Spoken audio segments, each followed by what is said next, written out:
All right, so let's talk today about sacred space in the realm of the supernatural. And this is one of those areas that I haven't spent as much time looking at as like the Genesis 1 through 11 piece and the rebellions and some of the other things. And so I'm still putting my head together around some of the ideas of sacred space. And this is one of those areas that go in a dozen different directions. I have tried to hone this in to a point that we can cover this morning that gives it some justice. But I know I'm going to be leaving bits and pieces out, and we could probably spend several weeks exploring the implications of sacred space, but we're going to try to just give it in one. So bear with me, and I may use every bit of time and go over as usual. So I'm going to just beg for your indulgence right from the beginning. But to review and bring us up to speed, we begin always with God's creation of heaven and earth, and how in each one of these areas he created imagers to represent him and even to rule with him, and with his delegated power and authority to rule for him in certain ways, but always under God's authority, the Yahweh God of Israel. And so there were the supernatural beings. The Elohim is a term we use for them, that are the rulers and imagers in heaven. And then there's humanity, Adam and Eve and their descendants, who rule on earth under God's authority. And at the initial point of creation, there was a place called the Garden of Eden where heaven and earth mingled together.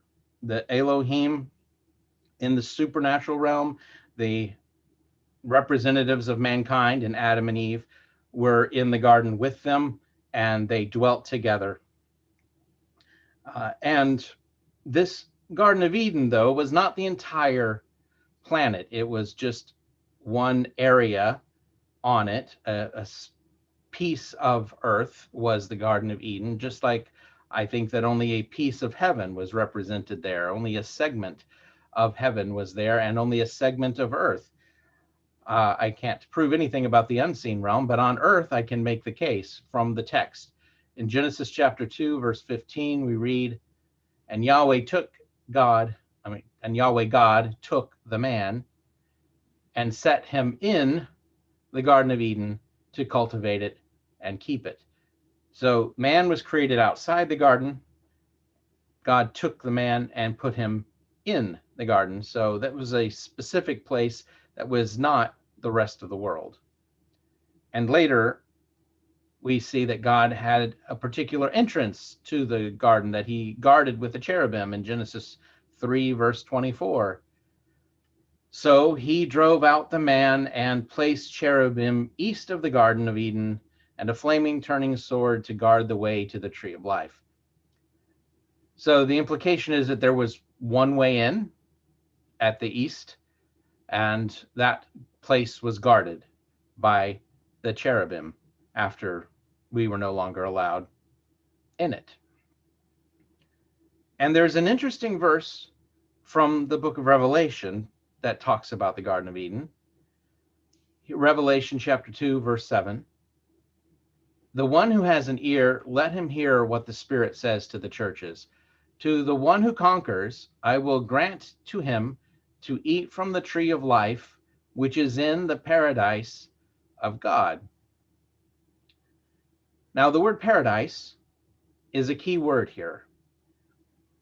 Our English usage of this term has come to basically mean any ideal utopia, a place of plenty and peacefulness and natural beauty.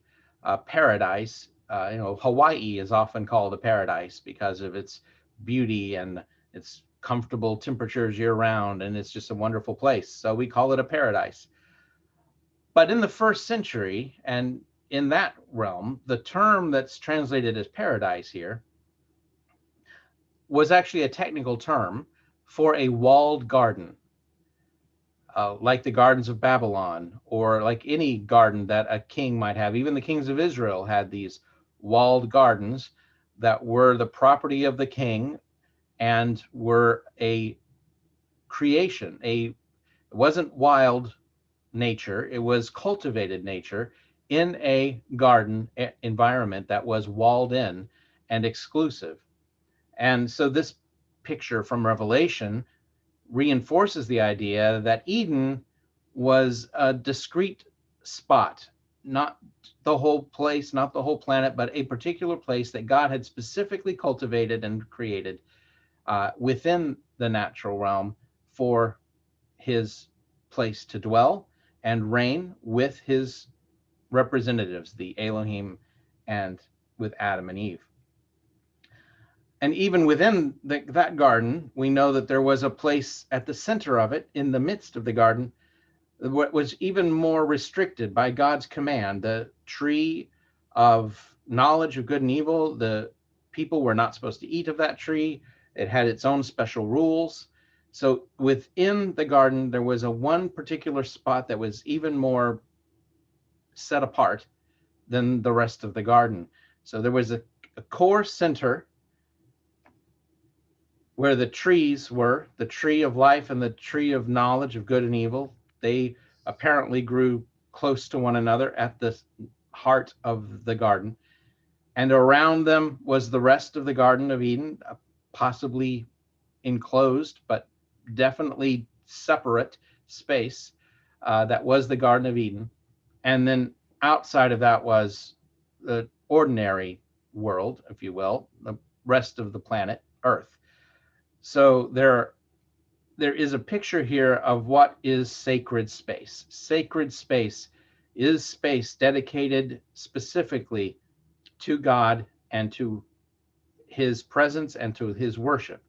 And in the garden, we had a plan of sacred space. We had the very heart of the garden that was the most sacred, where a rule limited access, then the rest of the garden, and then the planet. And this pattern of sacred space is a pattern that kind of persists through the scriptures. But we know that this particular arrangement of sacred space was not to last.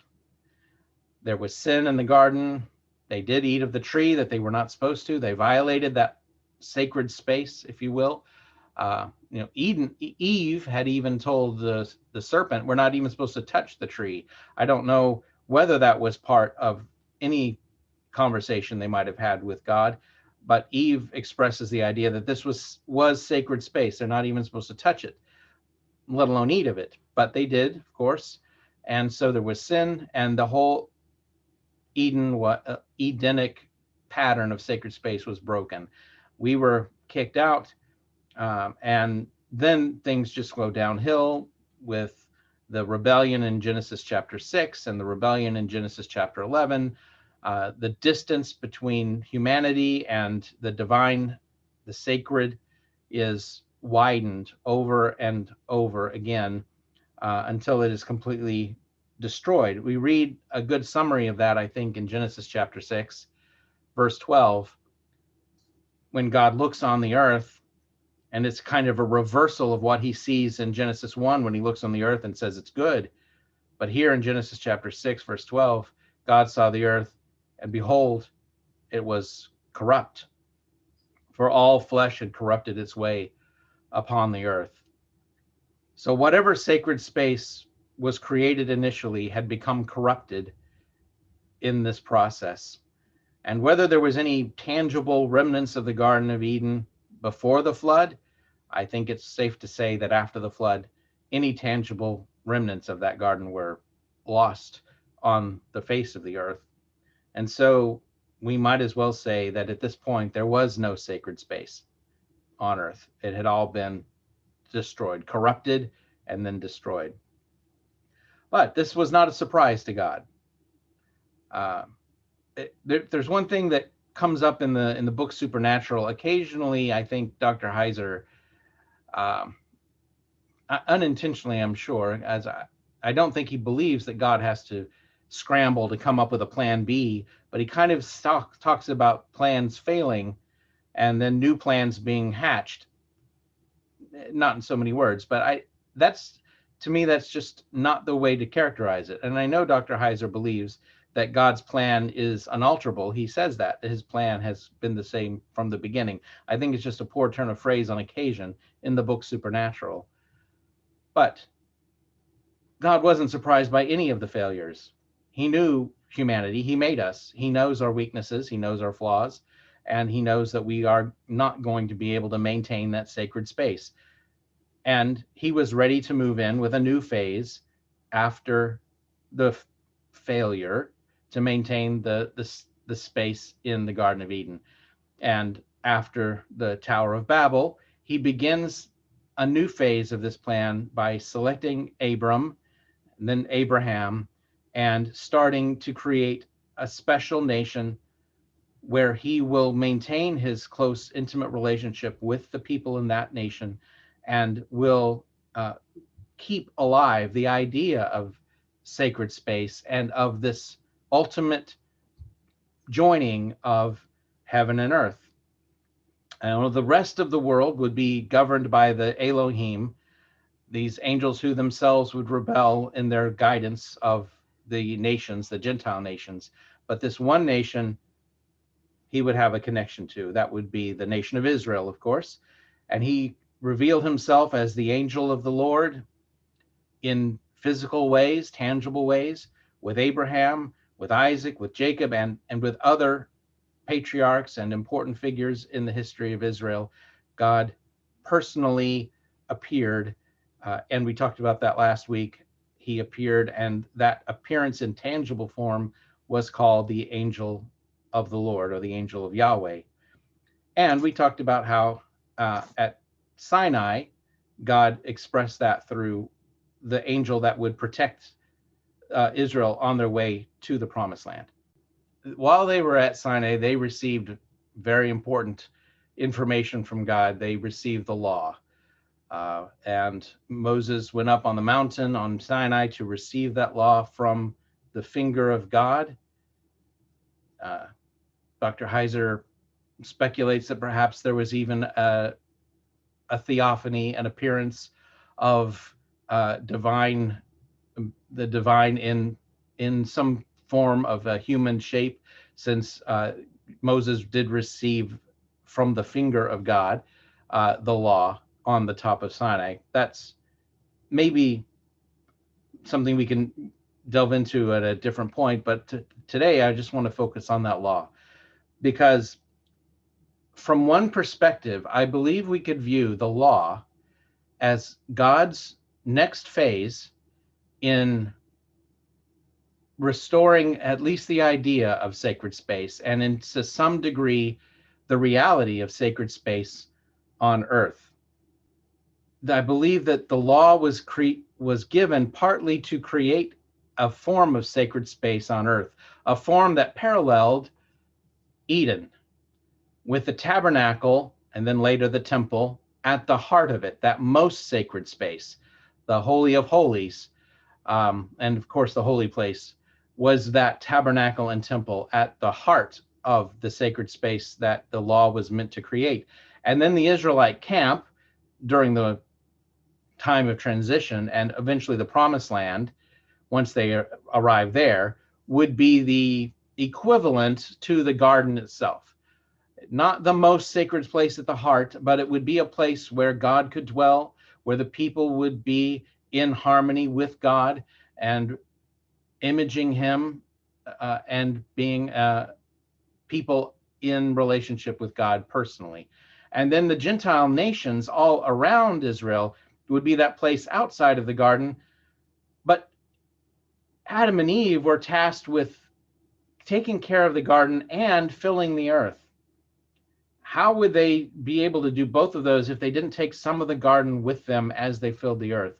I think we can infer from Genesis 1 and 2 that Adam and Eve were meant to extend the influence of the garden. It might have been a limited space originally, but I think it's legitimate to think that Adam and Eve and their descendants were intended to take some of that garden and make the garden bigger and make it extend out over the face of the earth as they did with the population. Well, the Gentile nations were all around Israel. One of the tasks of the law given to Israel was so that they could influence those Gentile nations and let them become more like Israel, more like the garden, as they would be more following Yahweh all around Israel. So I think the law could be seen as a reinstatement of sacred space that was lost in Eden.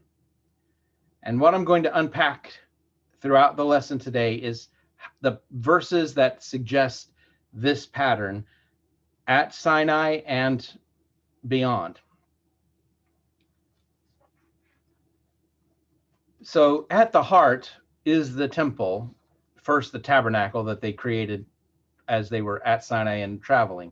And here in Exodus chapter 36, verse 8, it talks about the skilled workmen who are going to make the tent itself, the canvas or cloth that would define the outside of that tent. Not the border of the whole tabernacle area, the outside tents that's just basically making a courtyard, but the inside tent that created the holy space and the Holy of Holies. And this tent is described here in Exodus 36:8. All who were skilled of heart among the doers of the work made the tabernacle with 10 curtains of finely twisted linen and blue and purple and crimson yarns with cherubim. He made them, the work of a skilled craftsman.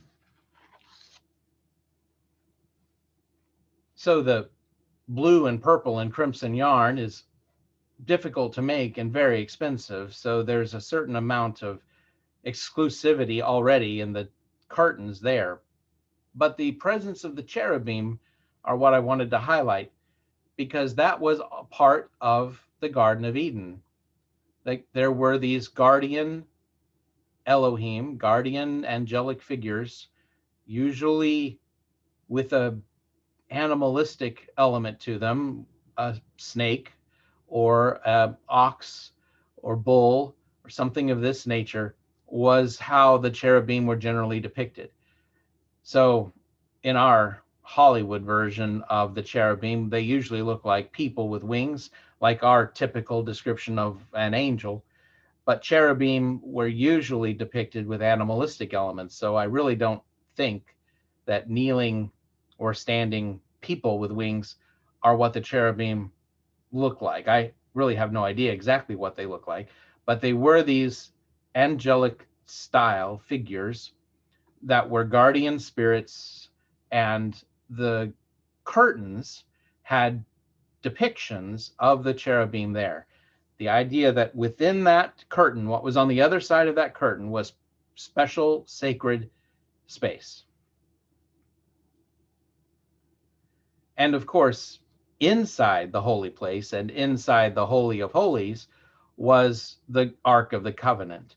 And the description here in chapter 37 of Exodus, verses 6 through 9, is fairly familiar if you've walked through the Old Testament before, but let's just read through it. And he made an atonement cover of pure gold, 2.5 cubits in length and 1.5 cubits its width. And he made 2 cherubim of gold. He made them of hammered work at the 2 ends of the atonement cover. 1 cherub was at one end, and 1 cherub was at the other end of the atonement cover. He made the cherubim at its 2 ends. And the cherubim were with outspread wings above, covering with their wings over the atonement cover and facing each other. The faces of the cherubim were toward the atonement cover. So the most holy spot inside this tabernacle was a decorated with cherubim statuary, if you will. So the 2-dimensional cherubim that were embroidered into the curtains were enclosing a space with 3-dimensional cherubim that were on the top of the box. I mean, technically the ark was really just the box. This is the cover over the ark that sat on top of it and had the cherubim on either side.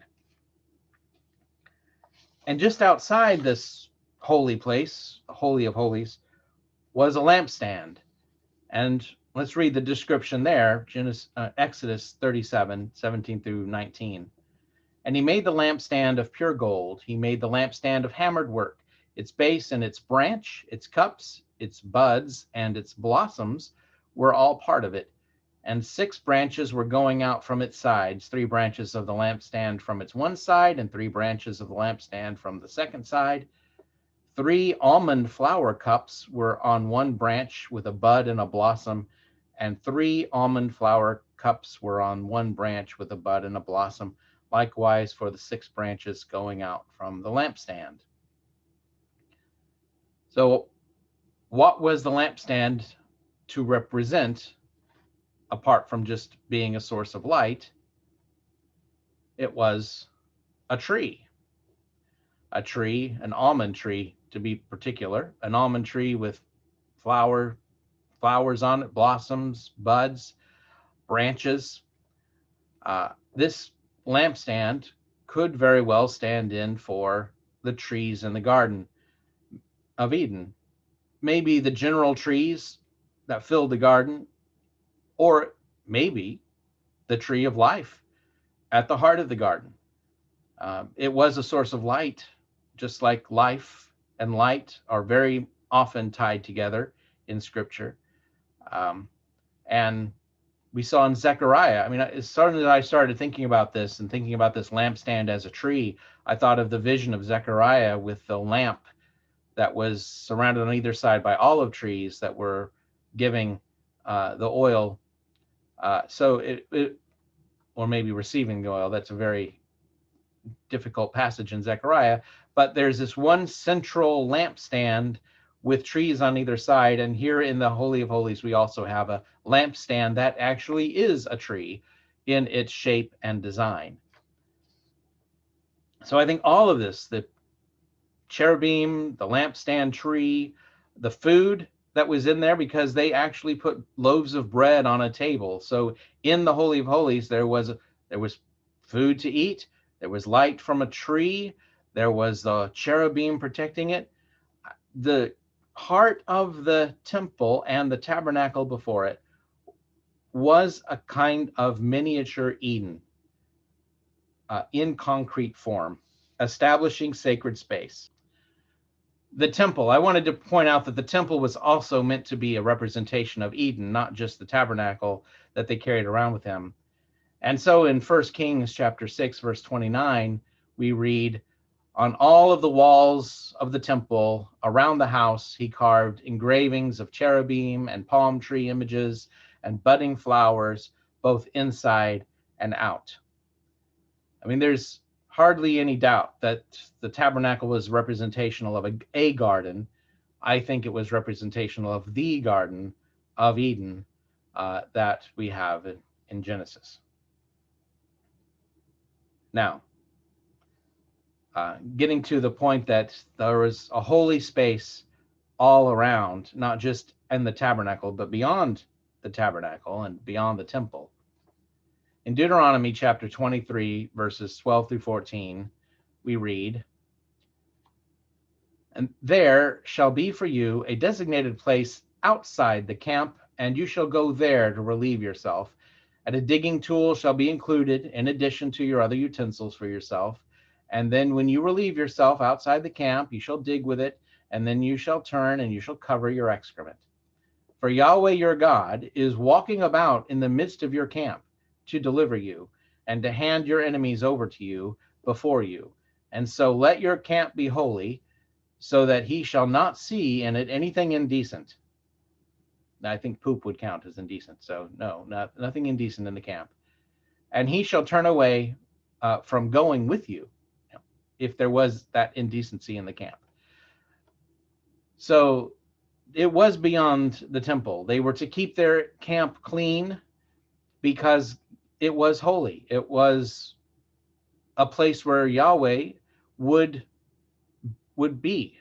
He wasn't just restricted to being there in that one spot in the camp. He could go throughout the entire camp. And so the camp needed to be clean. One of the first times I remember reading through this passage, I thought about how this is kind of a dad joke without really saying the dad joke. The dad joke for me is, let there be a place outside the camp that is holy, Holey, so that the camp inside the camp could be holy, Holy. So you've got a holy place outside the camp and a holy place in the camp. But this is showing that there is more than just the tabernacle that's considered holy, and it extends into other areas as well. Here in the book of Numbers, chapter 5, verses 1-4, we read that Yahweh spoke to Moses, saying, "Command the Israelites, they must send everyone from the camp who is afflicted with a rash, everyone with a fluid discharge, everyone unclean through contact with a corpse. You will send away both male and female, and you will send them outside the camp. They must not make unclean their camps where I am dwelling in their midst." So the Israelites did so. They sent them away outside the camp, just as Yahweh spoke to Moses, so did the Israelites. So it wasn't just the poop that needed to be kept outside the camp. All of these things that were considered unclean would be taken outside of the camp.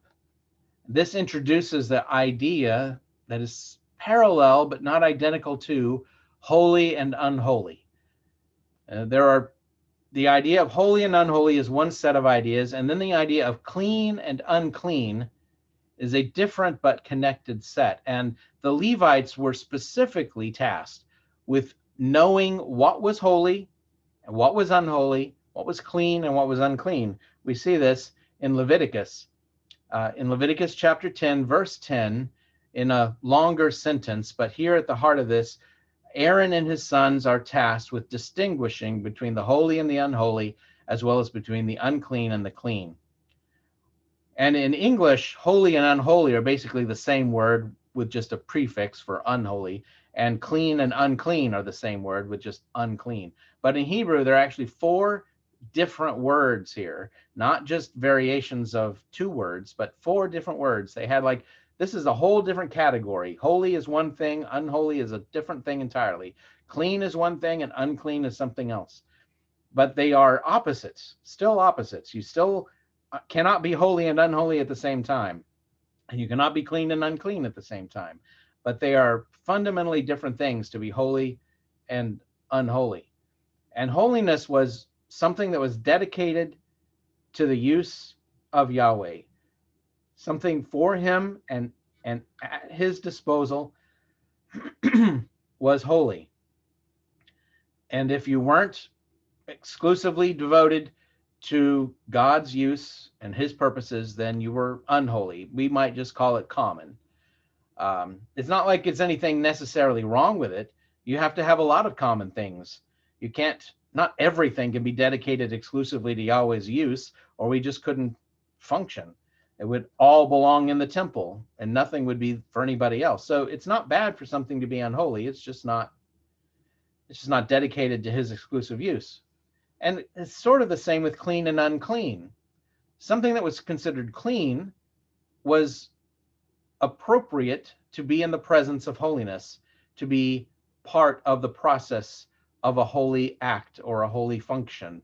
So being clean puts you in a proper mode to be used for holy things and in holy ways.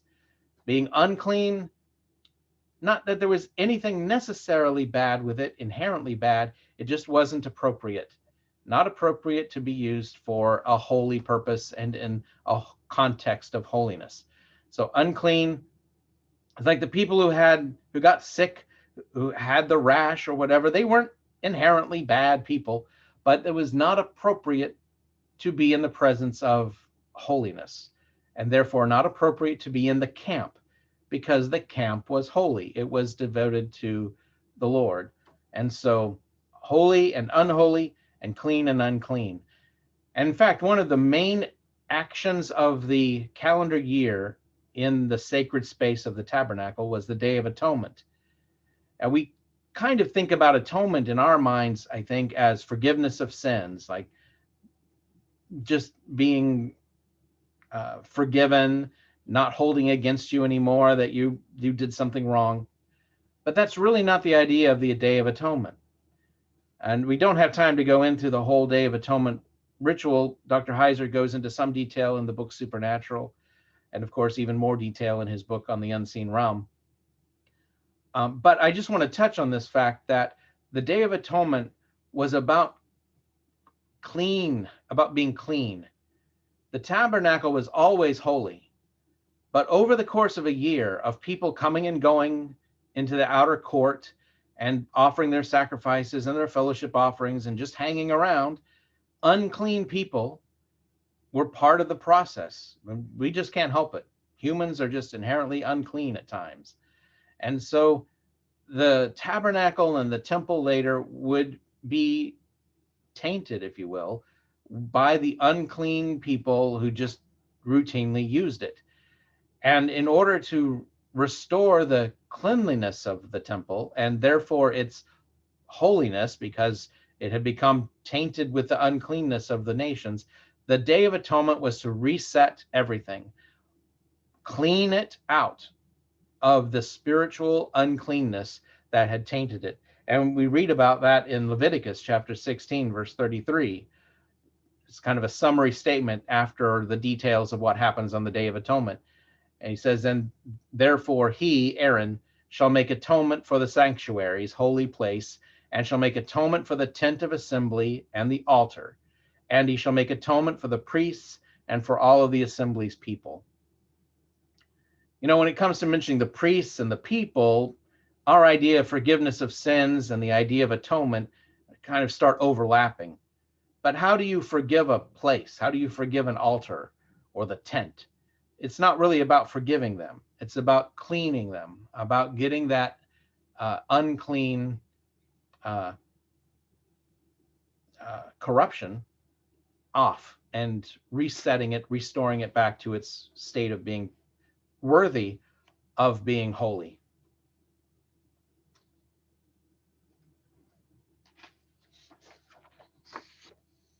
And now we've talked about the tabernacle, we talked about the camp of Israel. What about when they got to the Holy Land? We know the temple was sacred space. Was the land itself sacred space, the land of Israel, which was Canaan, and then the people went there? Well, I think it was. And I think it was meant to be a memory of Eden as well. And in Deuteronomy chapter 8, verses 7 through 10, we read a description given by Yahweh through Moses that really sounds like it's going to be Eden again, going to be that perfect paradise.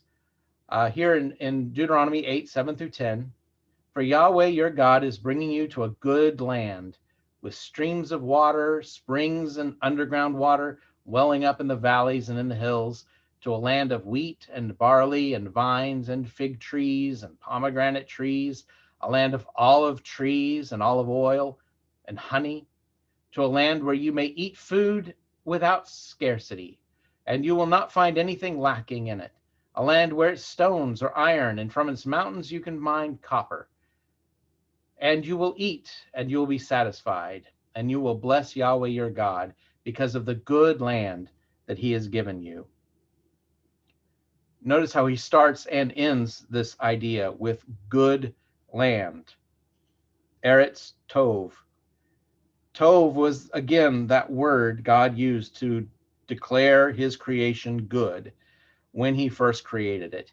And the land of Israel would be a good land, a place of goodness. And all of the abundance is described here as one would assume there was in Eden, because until the curse on man didn't have to work for the food. It wasn't hard to raise his crops or to reap the harvest. It was not a hard job. And Israel, if the people had remained faithful, God said it's going to be like that here. And even the mention of iron from the mountains and copper and the mineral wealth that would be found there we see mineral wealth being equated with Eden as well in Genesis chapter 2. So the whole description, very echoey of Eden. All right. Well, the land itself is a good land, but like the temple and the tabernacle, it could be tainted by what happens on it. Where we see that made explicitly stated is in Leviticus chapter 18, the end of a chapter where God has been giving them their sexual ethics and what they shouldn't do that way. And then here at the end of the chapter, he says this: do not make yourselves unclean by any of these practices. For it was by such things that the nations that I'm driving out before you made themselves unclean. The country has become unclean. Hence, I'm about to punish it for its guilt, and the country itself will vomit out its inhabitants. You, however, must keep my laws and customs and not do any of these hateful things. None of your citizens, none of your resident aliens. For all these hateful things were done by the people who lived in the country before you, and the country became unclean. If you make it unclean, will it not vomit you out, as it vomited out the nations there before you? So Leviticus 18:24-28 here points out that although the land is inherently good, it is a good land with all of these blessings, mineral and vegetable, it could still be made unclean. And in fact, the people who were living there had made it unclean. And part of why God is bringing the Israelites into that land is as punishment to the people who have been there for their unclean acts. And not just the sexual mores that they have been violating, but also their violence, their sacrifice of children, and mistreatment of the poor, all of the bad things that these nations have been doing. It's judgment on them for that, and they will be kicked out. And of course, here in Leviticus, as in other places, the people of Israel are warned that if they take on the habits of the nations that they're driving out, they're going to suffer the same consequence of being driven out of the land themselves. So it even seems that the land itself is an active participant. The land knows that it's a good place. The land knows it should be a place of cleanness and even holiness. And when the people violate that, the land is going to vomit them out to get them out. It doesn't want people in the land living there that are going to do that to the land.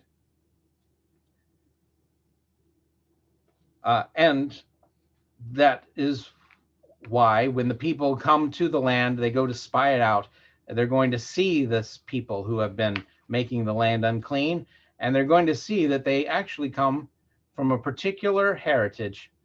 Look at what we see in Numbers chapter 13.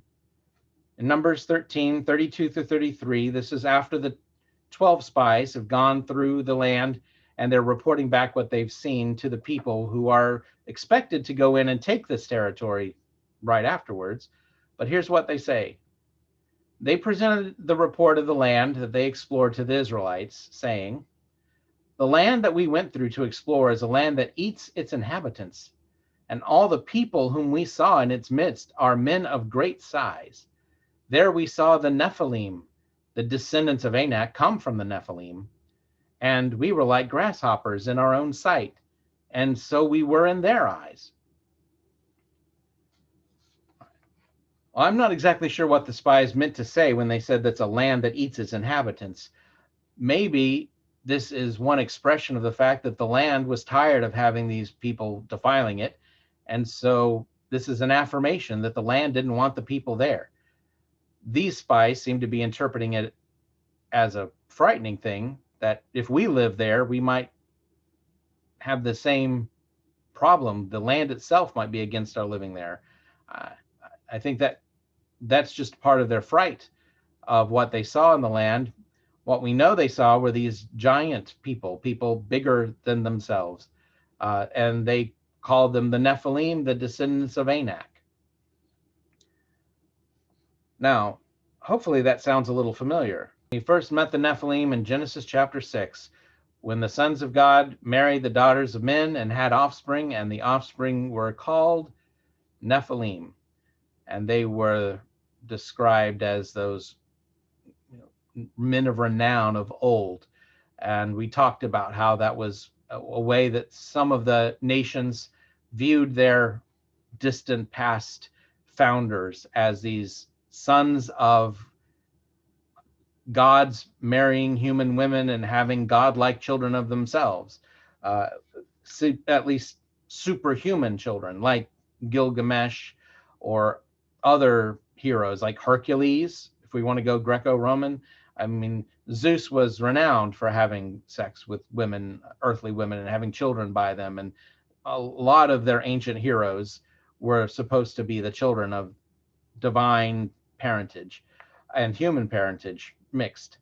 And Genesis chapter 6 says, well, that might be true, but the offspring did not have a beneficial effect.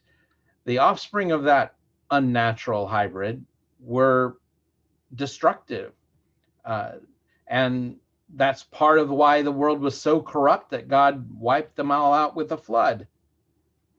That corruption is a bad influence. And here, the spies come back and say, we see people in this country that they are like the Nephilim. They're giant and they're destructive. And I want to take just a moment here as a sidebar before we move on, I hope quickly to the end. But one of the questions that comes up with anybody who's starting to become familiar with this, and particularly the Nephilim from Genesis 6, and here they are mentioned with Moses and Joshua as they're about to go in to the promised land. So how is it that the Nephilim, if they were destroyed by the flood, could be living in the promised land at the time of Moses and Joshua? Well, there are a couple of different theories that get floated around this. I think for my part, the most likely one is just to understand that if the sons of God, the Elohim, could intermarry, if you will, with human women before the flood, they're capable of doing that after the flood as well. And although the literature of the Jews focuses on that first group from Genesis 6, and that's where they talk about it, just because the focus is on that particular violation of God's design doesn't mean that it's the only one, that it couldn't have happened again after the flood.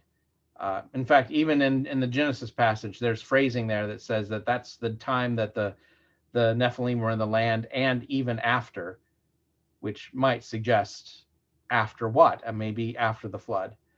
And there's actually kind of an odd phrasing from Paul in the New Testament that might hint at the idea that this could happen again. He says in 1 Corinthians chapter 11, verse 10, when he's talking about women keeping their head covered, he says, it is for this reason that a woman ought to have authority over her own head, because of the angels. Now, as controversial as Paul's position on women and their modesty and their behavior in worship is, Paul just makes it even more confusing by adding this phrase, because of the angels. Like, what could he possibly mean? How are the angels involved in the question of modesty for women in church or anywhere else? Well, possibly Paul has in the back of his head this idea that maybe the angels violating women by taking them is still a threat. Or maybe he's just wanting to say, if the angels could be tempted, we men could be as well. And so modesty is important just to avoid any kind of impropriety. And the angels are just one example that it could happen. I don't know exactly what Paul is getting at, but I think it might point to the idea that that's why we have Nephilim even in the promised land, is because maybe that wasn't just a one-time event in Genesis 6. I don't know. But in any case, they are in the promised land and they have been polluting it. Perhaps the worst offenders of polluting the promised land are these descendants of the Nephilim, because they are descendants of a root violation of God's design. In fact, removing the Nephilim from the promised land and their descendants, not Nephilim per se, perhaps, but the descendants of these Nephilim, the sons of Anak. Another place refers to them as the Rephaim. There are just a couple of different ways that they refer to the people who seem to them to be a result of that violation of God's design. And getting rid of them is one part of it. We'll hop to the end, or kind of a summary statement of the victories of Joshua here in Joshua 11, verses 21 through 23. Notice the emphasis on eliminating the Anakites specifically from the land. At that time, Joshua came and exterminated the Anakites from the hill country, from Hebron, Debir, Anab, and from all the hill country of Judah, from all the hill country of Israel. Joshua utterly destroyed them with their cities. None of the Anakites were left in the land of the Israelites. Some remained, only in Gaza, Gath, and Ashdod. Joshua took all the land according to all that Yahweh had spoken to Moses, and Joshua gave it as an inheritance to Israel according to their tribal divisions, and the land rested from war. So one of the main priorities was exterminating the Anakites from the promised land. And this says that Joshua was mostly successful in getting rid of them, except for a couple of different places, Gaza, Gath, and Ashdod, which we know were the key cities in the Philistine area. And the Israelites, until much later, never really conquered the Philistine towns and cities. They were a major problem. Goliath from Gath is the most famous son of a Nephilim, the descendant of the Nephilim that we have in Scripture. And so this little verse in Joshua ties us in to David. And I'm not going to go through and read the story of David and Goliath. We know that story pretty well, but Goliath was one of these last remnant of the influence of Nephilim and sons of Anakites in the land of Israel. Now, so this problem persisted from the time of Joshua to the time of David. But in the David's time, they seem to have been wiped out entirely, because the very last time that we read of anybody having problems or with the Anakites and their descendants is here in 1 Chronicles chapter 20, verses 4 through 8. After this, there arose a war in Gezer with the Philistines. Then Sibbecai the Hushathite struck down Sippai, one of the descendants of the Rephaim. And I mentioned that Rephaim is one of these connected words with Anakites and Nephilim. And they were subdued. And again there was war with the Philistines, and Elhanan, son of Jair, struck down Lachmi, the brother of Goliath the Gittite, the shaft of whose spear was like a weaver's beam. And again there was war in Gath, and there was a very tall man there. He had 6 fingers on each hand and 6 toes on each foot, 24 in all. He himself was also a descendant of the Rephaim, and he taunted Israel, but Jehonathan, son of Shemaiah, brother of David, struck him down. These were born to the giants in Gath, and they fell by the hand of David and by the hand of his servants. After this, we don't see any direct influence of the giants in the land. This seems to have been the point at which they truly did eradicate the Nephilim and their descendants from the land of Israel. But it really doesn't matter. They were only one source of uncleanness. There were problems of all kinds. Now, let me just summarize today with why this matters. Why would we talk about these Anakites and all of these things?